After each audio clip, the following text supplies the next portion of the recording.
Hello, Midland Christian family, and welcome to the MCS podcast telling the story of Midland Christian School, past, present, and future.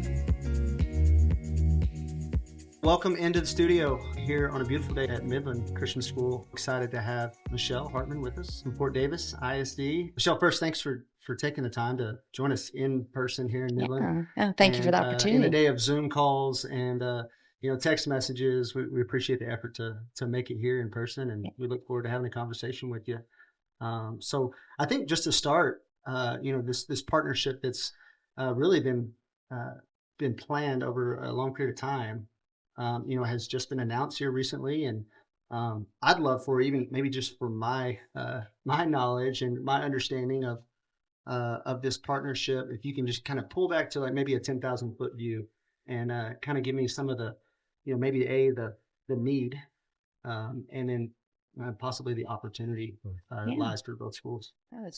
Those are great questions for sure. And again, thank you for giving me the opportunity to come here in person and to kind of echo your feelings there. We certainly learned some things during COVID of the connections we can make virtual and across the state, but nothing replaces the opportunity to kind of get in the room together and speak one-on-one and find commonality in our goals. One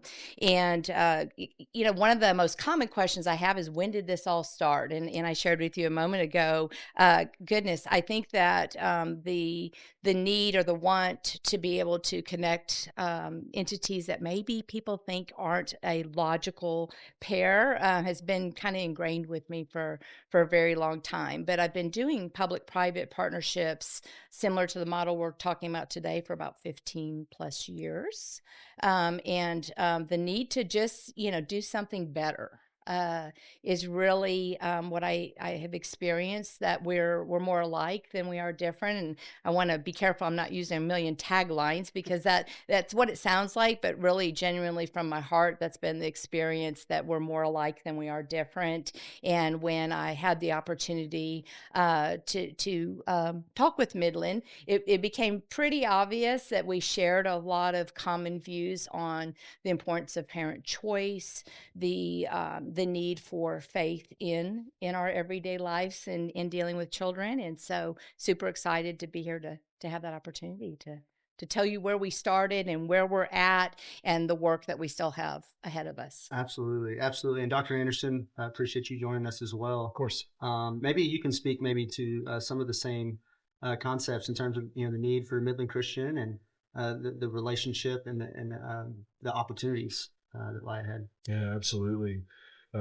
Thanks, Michelle, for being here with us, and thanks, Trip, for facilitating the conversation today. I think one of the things that I've always been passionate about is, of course, trusting the Lord in all things. And so when the Lord opens doors that are worthy of us exploring, then I want to follow his lead. Everything we do, no matter what it is, we begin this way every day. Every opportunity that's before us is bathed in prayer, and this is a possibility that was bathed in prayer. On the flip side of that, for me personally, is I try to be an entrepreneurial thinker in heart. Giving dynamics across the nation have changed dramatically, especially in nonprofit space. People simply don't give the way that they used to. And so it puts us in a little bit of a position where we're scratching our head a little bit going, okay, so what does that mean? What does that mean for funding? What does that mean for the future? Do we want all costs to fall to tuition only? And I think most people would say, no, we don't want all costs to fall to tuition only. So I was not familiar with this partnership. About 8 months ago or so, maybe 9 now, we received an email from Fort Davis, just explaining who they were and what they were about. And I was literally like 2 seconds away from hitting the delete button. But something stirred in my heart. Okay, I think there may be something here that at least would be worth having a conversation. Sent that information to Mr. Rollins. He vetted it through some of his public school friends and found out that there are actually several districts all over the state of Texas that were already doing this. Right. And it was like, wow, you had no idea that this even existed. And so through our daily prayers, Lord, open doors. Lord, please help us continue to live into our mission. And certainly not by chance, but by a very unique opportunity. Just being able to sit down with Michelle, being able to sit down with the board for Fort Davis ISD, there was a resonance in our hearts that, hey, these folks in Fort Davis are about almost everything we're about. And of course, there are limitations in that public space that they just simply can't be about. And that's okay. I mean, that's okay. God uses all different types of schools to reach all different kinds of people. So we honor and praise the Lord in that. But that curiosity that was piqued led to conversations. Those conversations led to weeks and weeks and weeks of due diligence. Yeah, for sure. And reference checking and testimonials from other schools who are already engaged in this. And we literally got to the place where we just said, this just makes so much sense. Because the basic needs of all children are the same. It doesn't matter if you're in public school or private school. Of course, we would start with faith. We want that to be the cornerstone of all of our students' experience. But then beyond that, just the fundamental needs of safety and security and being loved and being educated. And, the list goes on and on. And again, so many things that you all are about and stand for and long for your own students are the exact same things we're about as an organization. I think for me, it's kind of like, it's never us versus them. Very true. And if we kind of fall into that trap, it's like, ooh, are we missing an opportunity to really hear the heart of somebody else if we just immediately discount it and say, there's no value here? I think our board did an exceptional job investigating the validity of the partnership. And I think the possibilities are, well, I guess maybe the sky's the limit, really. Very much so. As far as what creativity and collaboration and sharing best practices can lead to. So it is, I think it's really important for all of us to understand that, yes, it is pre-4, kinder first and second. So we've talked about that. However, all grades at Midland Christian School benefit. So whether it is STEM kits, whether it is a purchasing co-op that, hey, we just discovered we need 3 new microscopes. Hey, what do you know? We need 3 new microscopes too. Yes. Well, let's get bulk pricing on 6 microscopes. I'm just totally, obviously that's a great example. That's a great example. But, dissection kits, phonics resources, I mean, whatever it might be, by looking at being in partnership together, that could potentially benefit a sophomore just like it could a first grader. The funding mechanism is through those earlier grades, but the benefit is for all of them in Christian school. Yeah, so let's jump into a little bit of that, some of the details. And maybe one question to start. Dr. Anderson, you mentioned how this opportunity came about. What was it about Midland and Midland Christian that piqued Fort Davis's interest? Yeah, I do think that certainly there were some higher powers at play to bring us together, but the original voyage, if you will, for me to go to West Texas started during my years as a superintendent in Pawnee for about 10 years. To kind of piggyback off the purpose here of financial, that's really probably why I started studying it. Similar to any school leader, you're really looking to maximize those resources to better take care of children. Right. And while we want to do great things, and I love the fact that you're talking about what we can, maybe we don't currently do, but we would like to do, these partnerships open up that opportunity by providing another financial stream. And then it's going to be our responsibility, and certainly guided by the board, that's guided by the community, to make sure that those funds are directed in a way that better serve children. But that really was financially just looking at, wow, this school is on the verge of possibly having to close, which is so damaging for a small rural community, for any community really.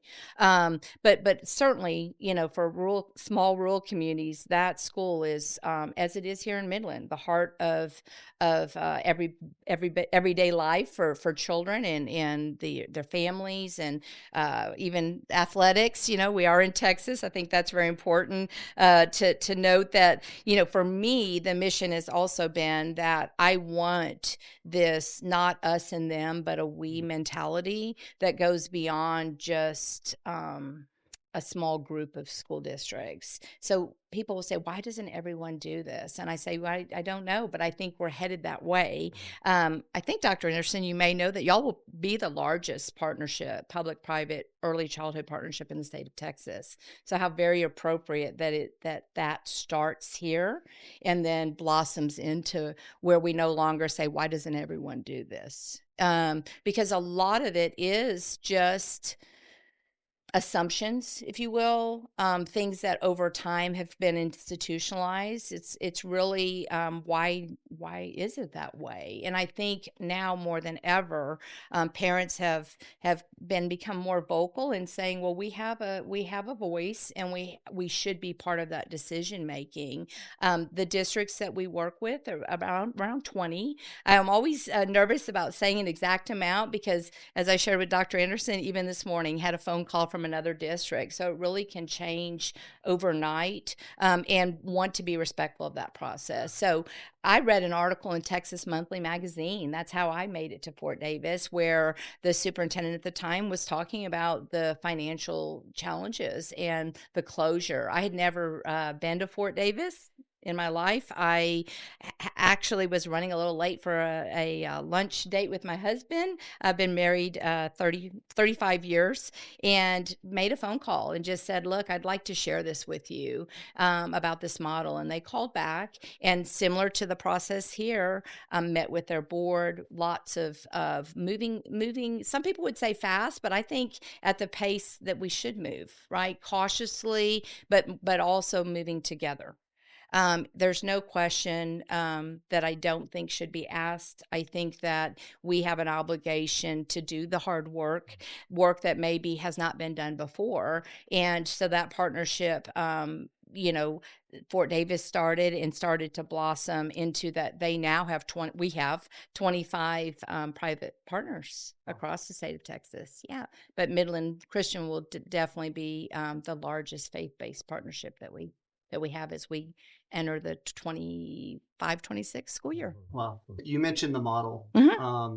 Let's just drill down into the model. What are some of the nuts and bolts? Obviously, we're talking about dual enrollment. Mm-hmm. And so what does the dual enrollment piece, what does that provide for Fort Davis that they wouldn't otherwise have? So public school systems are funded basically off an enrollment and attendance. So you have to have, children within your system to be able to generate those funds. It's not as simple as that, in that there's some complexity in that certain districts across the state of Texas then have to return funds if that enrollment number does not match up with the state formula. So a term that it's called recapture. And so, it even, not that you want a lesson in school finance, but goes even to the argument that taxpayers pay for their children to be able to go to school, but in the decision to choose private and or faith-based, they then have to pay again, right? So these partnerships, while they're earning extra funds for the district, they have the real potential of being able to help the families in any community have easier access by controlling some of the cost, an efficiency, if you will, of both state funds as well as the parents that pay tuition. Public schools charge tuition. So it's interesting that people sometimes look at just private, but there are quite a few public schools that have to charge tuition to make their ends meet as well. Michelle earlier used the word recapture, and you can do a Google search on Texas recapture funds, and you can find a cajillion people that are in favor. You can find a cajillion people that are opposed, and you can find all kinds of opinions in the middle. But it's just like everything in life these days. I mean, if you want to look for something that is in opposition, you can easily find it. Very if you true. want to look for something in favor of, you can easily find it. Our responsibility is to vet, what is legal, ethical, and moral. And if it aligns with those criteria, then of course it's so much easier for us to be on board. Even though something might be legal, ethical, and moral, we still could say no to it. But knowing the values of Fort Davis and knowing the values of Midland Christian, again, I just think it's a really, really good fit.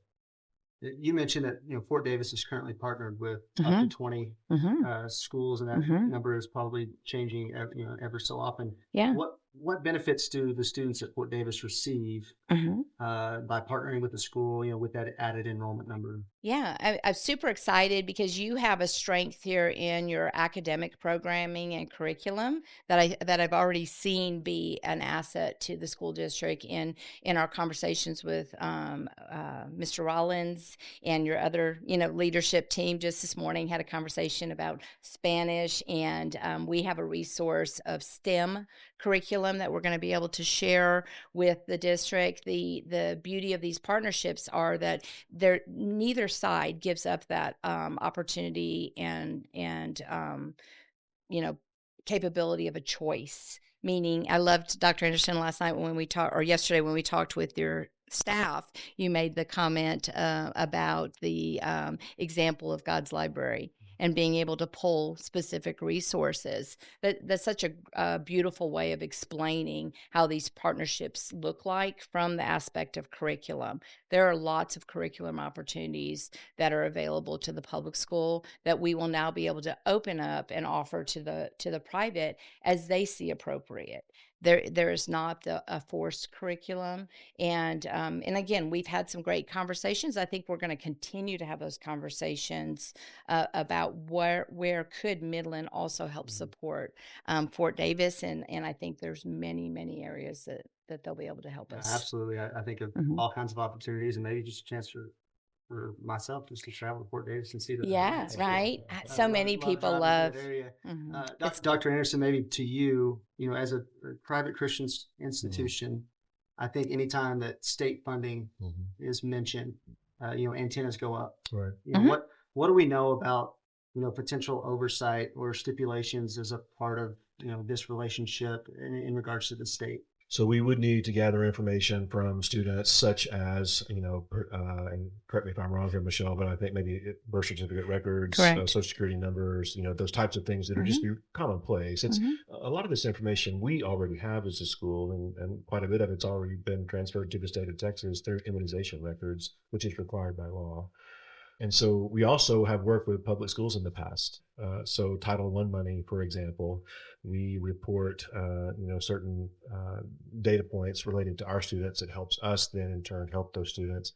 That's been around forever. I mean, the school's probably been doing that for, wow, Mm-hmm. maybe even 25 or 30 years. I don't really have any idea. If a family has ever been in a child care system that received any type of accreditation, then that data is already there. If you were born in a state hospital, then that data is there. So I certainly understand the responsibility, the commitment, the hesitancy, if you will, of sharing that data.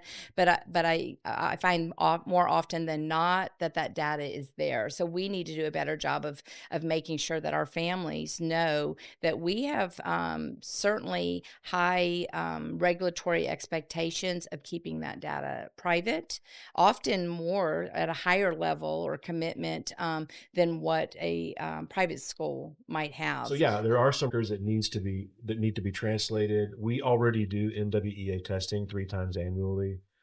So we would share those test scores with Fort Davis ISD as well. And that's one of the things about the partnership that's fantastic.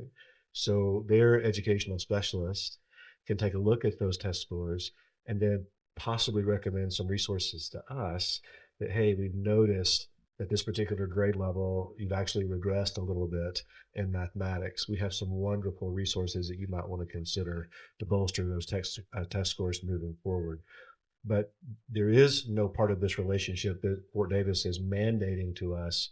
You have to use this curriculum. Correct. You have to utilize our people. I shared, with both the Fort Davis board and the Midland board, what was so appealing to me in looking and analyzing, the Midland program is so many of the public school standards were already in place, not because you're mandated, but because it was a best practice. Right. So those conversations of assessment, it's a best practice, it's already in place. So I think the language, sometimes the message gets lost in that saying, well, the public school, it's mandated, but if it's a best practice, then we should all we should all Sure. follow that, right? Sure. And I would say it's a best practice to also listen to your community, to Yeah. listen to your parents. There certainly is rural districts I found especially have strong views and a commitment to faith. It might look a little bit different in our brick and mortar building, but what a great opportunity for us to be able to show that there is a third way. It's not us, it's not them, but maybe it's we together. Just going back to just kind of the history of this school and many Mhm. private institutions is as a partnership with parents and educators. Yeah. And saying, like, Mhm. we are all responsible, for raising these children. Yeah. And how can we do that in the best way possible?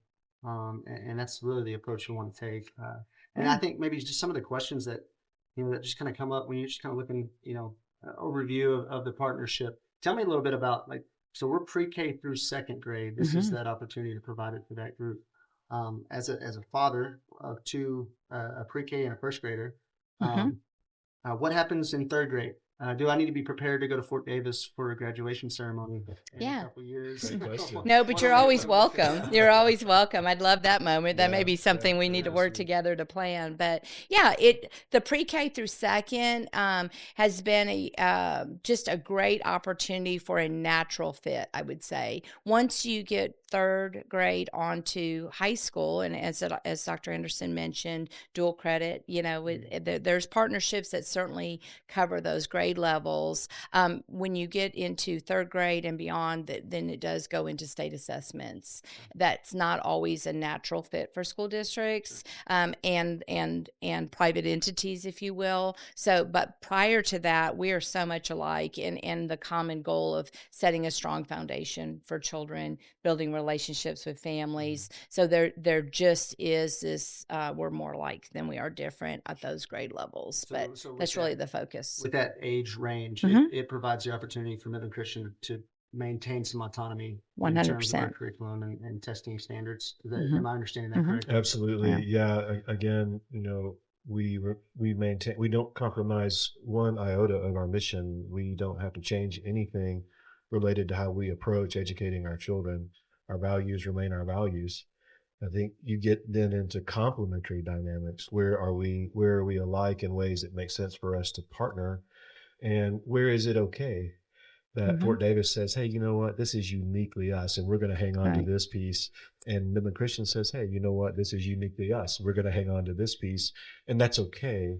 And I also think it's just important and in full transparency for our families to know our agreement has a 90-day out clause. Right. If at any point in time Fort Davis says, hey, you know what, guys, this has been great, but it's really time for us to look at something different. Or if we say the exact same thing, hey, we really enjoyed this, but as we move into this next chapter, really it's not a good fit for us, then you know what? It's okay. I think God's timing was perfect leading us into this. God's timing will be perfect leading us out of this. If it's a year from now, if it's 50 years from now. So I'm excited about the fact that their board and our board put those stipulations in place. That it's like, hey, in order to protect everybody, students, parents, both entities, these things seem reasonable to us. And so as our board went through that vetting process, I mean, there were a couple of times we were literally back and forth on DocuSign documents based on, 3 words in a sentence. I mean, we got that granular into the conversation. You see me smiling phase. over all that because it was a great moment, right? Yeah, It truly. also allowed me to learn from that Right. process ways to improve it for others partnerships across the state. But you're right. Yeah. It was back and forth, Yeah. kind of nail biting, Right. if you will, Right. but also beautiful in so many ways because I thought that's important that Yeah. that's in there, and maybe that agreement was not in prior agreements. And I certainly have been called crazy a few times over the 90-day year to year. I think it keeps everyone very committed Right. to what it should be, the purity of us working to better the lives of children. Yeah. Sure, and I think there's an innate trust in the relationship that we have with our parents. Just in the Absolutely. natural, in any school district, when you decide to move to a community or send your students off, you drop your children Right. every day Right. in a place. There's Right. a trust that this Right. this place will Yeah. be taking care of my children, and I think it's important to help to continue to foster those relationships and continue to build trust Yeah. on both ends. I want to cover maybe just a couple of random questions. I think, this is obviously an opportunity for parents to dual enroll their students. This is definitely not mandated. They will have a period where they can choose to opt out or opt in. Can you kind of talk me through what that looks like? Yeah, we have purposely not used opt-in, opt-out language. We're presenting this as an opportunity, and our hope is that everyone will choose to participate. We're not going to make people participate, right? We're not going to arm twist and say, hey, either you do this or else. But it's just so good. It's been so thoroughly vetted. Michelle personally has been vetted. The relationship with the school has been vetted. Our intentions, our motives, what we stand to gain from this as an organization. So we purposely have not said opt in, opt out, but at the same time, I'm not going to make someone go against their conscience and do something that they don't want to do. The more folks that participate, obviously, the greater the blessing for Midland Christian School and the greater the blessing for Fort Davis. Sure. I think, will there be any kind of difference in terms of the experience for students who opt in versus who opt out? Is there? No. We're absolutely not. Field trip. No. I want to go on this field trip. Yeah. I want to make sure that, no, for sure. Yeah, no. And the term, that I commonly use is called a blended classroom, Okay. right? We're never going to, it would be inappropriate to approach anything that way of you're a student that is going to be blessed with this or not be blessed with that. And I would say same thing with even the professional development opportunities for the staff. We're going to look at everything very collaboratively. And, I recognize, I know Midland recognizes that we have to do some work to make sure that we earn all the parents' trust and confidence in the process. But again, if that means a lot of trips to Midland, I'm ready to make those, and certainly would welcome anyone who would like to come to Fort Davis. And when I reflect on the whole process that brought us to where we are today, it probably was the most thorough I've experienced in the fact that the board was so active on both sides. We had great conversations from the Fort Davis board. Over the years, I certainly have done lots of board presentations on my own, but this was the time that everyone came to the table and really took the time to make sure that there was some compatibility there that needed to be there to be able to be the largest partnership in the state of Texas. So what other opportunities might there be out there?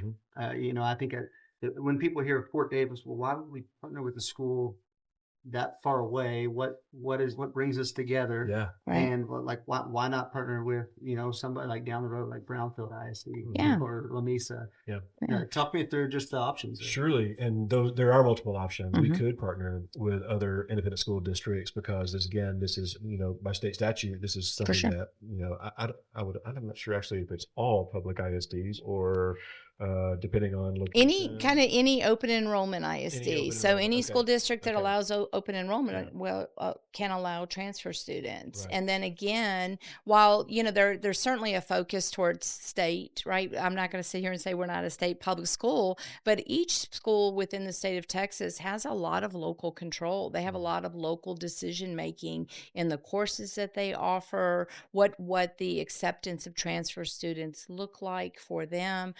So this really is from a local decision, and not only for Fort Davis, but the 20 districts, that we're helping to support. It's the opportunity for them to then recognize that the boundaries are, the stars, right? Children are, they're God's children, no matter what district they're going to. But to your point, it may very well evolve to another partnership. And over my, 15, 20 plus years of doing this, there were times that people would say, well, we heard they lost a partnership. It's a win. It's a win. Anytime there's a healthy relationship between public and private entities, anytime that we're able to say that whatever differences we may have, that also is an opportunity for us to unite, learn from each other. I'm going to say it's a win, whether that's with Fort Davis or any of the other, districts across the state of Texas. Yeah, and I would say on the Midland Christian side, one of the key factors or a couple of key factors that were really important for us. One, the values of Fort Davis ISD truly align I mean, it's extensively with the values of Midland Christian School. And we saw that in our one-on-one meetings with the board. We saw that as we, watched and observed attitudes and behaviors, and even something as simple as the language, that's used. I mean, it's all indicators that, hey, this is a partnership that potentially could be really sweet to be a part of. The other piece is just agility. The larger the school district, the harder it is for them to be agile.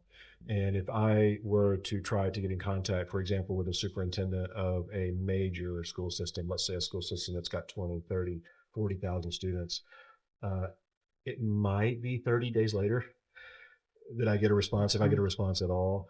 I can text Michelle, and typically I get a response in less than an hour.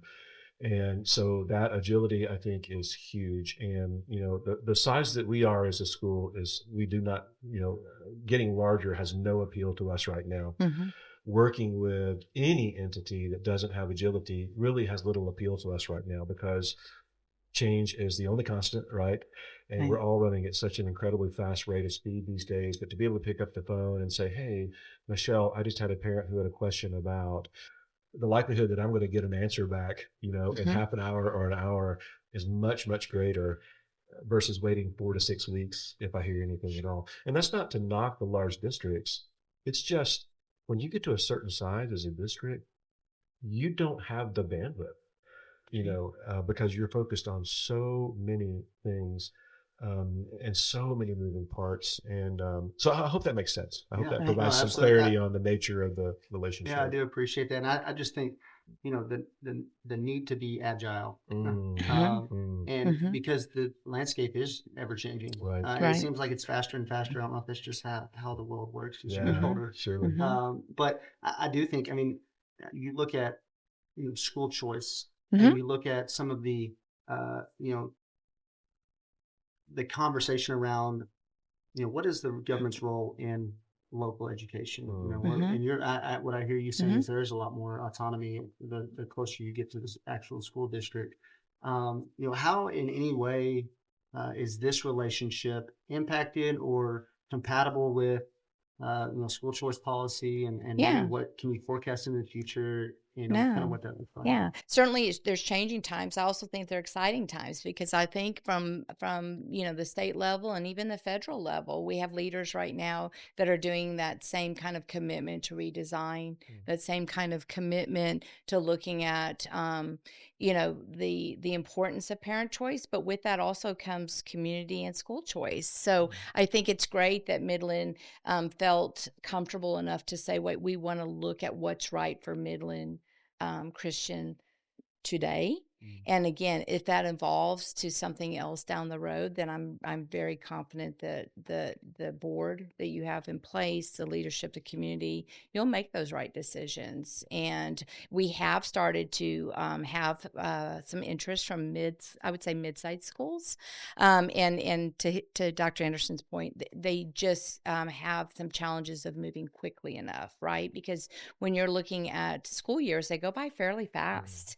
And so we're closing down one school year and already preparing for the next one. And so if there's a lot of layers in that decision making, it can slow down that process. But I think with time, we're going to see that increase as well, by us setting, again, that example of how these partnerships can be mutually beneficial. So you wouldn't say that our current agreement is impacted at all by current policy that's being proposed, or what I've seen is actually the opportunity for it to even be better, right? There's a lot of, we know we're in the legislative session right now, and there's a lot of decisions being made, but I think all of those decisions are in support if you really go down to the core of the decisions that they're making, and they're tough decisions, right? The representatives have to look at a budget just like a school superintendent, whether you're public or private, and make the numbers make sense. But there certainly has been an acknowledgement of both the importance of public and private education,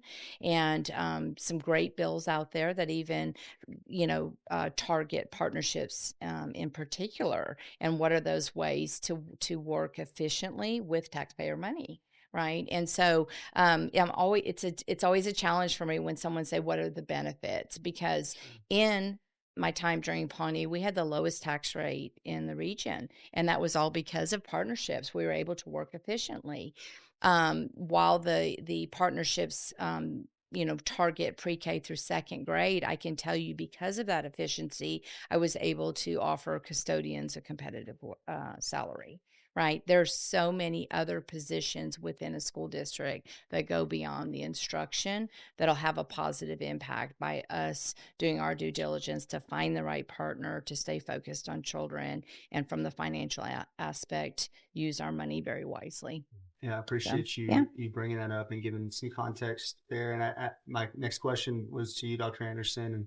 And as we see some of these additional funds come in, what do we see? Are we covering a gap? Are we able to apply that in some creative ways? I think that's probably the next question is what does it mean for Midland Christian? So I'm really, really glad that you asked that question. The board, one of the things that made this partnership so attractive to them was that the majority of these funds, they want to apply to teacher sustainability. So we have started a sustainability fund, and what our hope is ultimately is to grow that to an endowment that we are able, as we reap the blessings of the interest off that endowment, to recruit and retain and reward the best faculty and staff that the Permian Basin has to offer.